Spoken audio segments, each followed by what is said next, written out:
حضرت علی رضی اللہ تعالی عنہ کی خدمت میں ایک شخص آ کے کہنے لگا، یا علی، بہترین عورت کون سی ہے؟ یہ کہنا تھا تو حضرت علی رضی اللہ تعالی عنہ نے فرمایا، اے بندہ خدا، بہترین عورت وہ ہے جس میں یہ 3 عادتیں موجود ہوں۔ تو وہ کہنے لگا، یا علی، کون سی عادتیں؟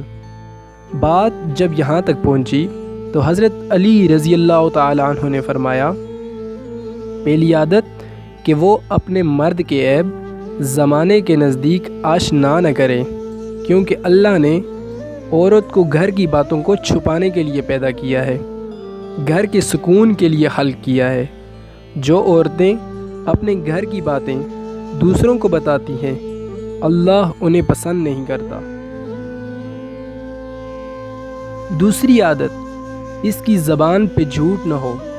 یاد رکھنا، جو عورت جھوٹ بولتی ہے اللہ ایسی عورت پہ لعنت کرتا ہے۔